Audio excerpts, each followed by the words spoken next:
नमस्कार मंडळी, मी वैद्य अतुल काळे तुम्हा सर्वांचं बद्धकोष्ठता भाग 2 मध्ये खूप खूप स्वागत करतो. आपण मागच्या व्हिडिओमध्ये पाहिलं होतं की बद्धकोष्ठतेच्या त्रासाने आपल्याला कोणकोणते आजार होऊ शकतात ते. तो भाग पाहिला नसेल तुम्ही तर आवर्जून पहा. त्यामुळे होईल काय तर तुम्हाला कोणते आजार बद्धकोष्ठतेने होऊ शकतात आणि त्याची सिव्हिरिटी ही तुमच्या लक्षात येईल. पण ही बद्धकोष्ठता मुळात बरी झाली की आपण हे आजारही निश्चितच बरे करू शकतो. त्यासाठी प्रथमतः पोट साफ न होण्यामागचं नेमकं कारण, आपल्यामध्ये काय कारण आहे नेमकं, हे आपल्याला शोधावं लागेल. माझ्या 25 वर्षांच्या प्रॅक्टिसमध्ये आणि अभ्यासात मला जी म्हणून बद्धकोष्ठतेची महत्त्वाची कारणं सापडली ती मी आज तुमच्यासमोर मांडणार आहे. ज्यामुळे तुमच्या बद्धकोष्ठतेचं कारण तुम्हाला स्वतःलाच लगेचच आणि सहजच समजेल आणि तुम्ही स्वतःचं निदान स्वतः करू शकाल. चला तर मग पाहूयात काय आहेत ही बद्धकोष्ठतेची महत्त्वाची कारणं.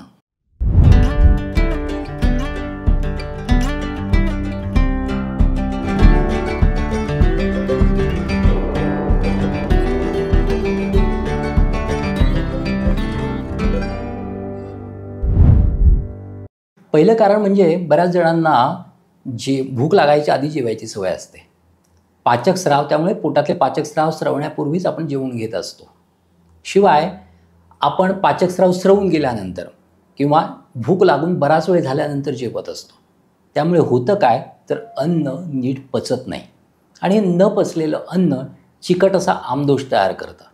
त्यामुळे काय होतं तर शौचाला चिकटपणा येतो आणि हा मळ आतड्याला आतून चिकटायला लागतो. त्यामुळे ऑब्व्हियसली मळ पुढे नीट ढकलला जात नाही आणि पोटही साफ होत नाही. पूर्वीचं अन्न पचण्यापूर्वीच परत अन्न सेवन करायचं, याला आयुर्वेदात अध्यशन असं म्हणतात. तरी आमदोष निर्माण होतो आणि पोट साफ होत नाही. त्याकरता जेवणाची वेळ फिक्स करा, परंतु याची काळजी घ्या की त्या वेळेला फिक्स वेळेला भूकही लागायला असायला पाहिजे. कारण पोटातला तवा जर दाबला नाही तर आपण घेतलेल्या अन्नाची भाकरी व्यवस्थित शेकणार नाही, म्हणजेच पोटातलं अन्न पचणार नाही आहे. तिसरं कारण म्हणजे चुकीचा आहार. मांसाहाराचं खूप अतिशय जास्त प्रमाणात सेवन, मैद्याच्या पदार्थांचं अतिशय जास्त प्रमाणात सेवन, बेकरीचे पदार्थ जास्त खाणे, जंक फूड जास्त खाणे, चायनीज नूडल्स, पंजाबी, त्याबरोबर मैद्याच्या तंदूर रोट्या खाणे, यामुळे आपल्या पचनशक्तीवर त्याचा खूप अतिरिक्त ताण पडतो आणि हे अन्न नीट पचत नाही. यातील बरेचसे पदार्थ कसे चिकट आहेत बघा, आणि त्याच्यामुळे काय होतं त्याच्यात फायबर्सही कमी असतात. त्यामुळे आतड्याला अन्न व मल पुढे ढकलण्यासाठी भलतीच कसरत करावी लागते, जास्त जोर लावावा लागतो.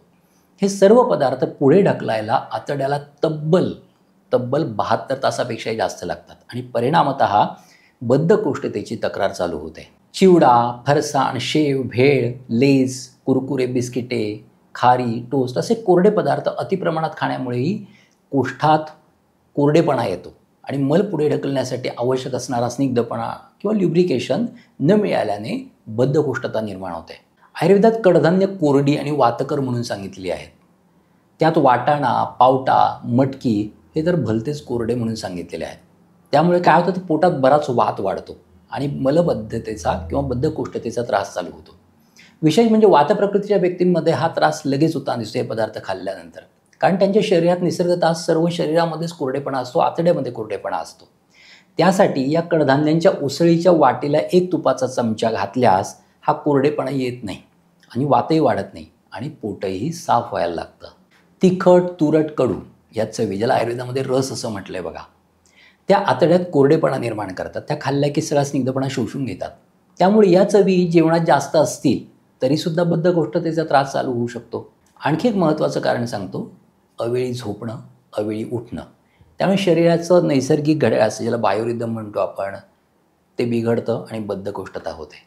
अतिप्रवास करणाऱ्या व्यक्तींमध्ये शरीरातला वात बिघडतो, वाताचा प्रकोप होतो, पोटातल्या वाताचा प्रकोप होतो, अपनवायूचं कार्य बिघडतं आणि पोटातला मळ नीट बाहेर जाऊ शकत नाही. त्यामुळे बद्धकोष्ठता होते.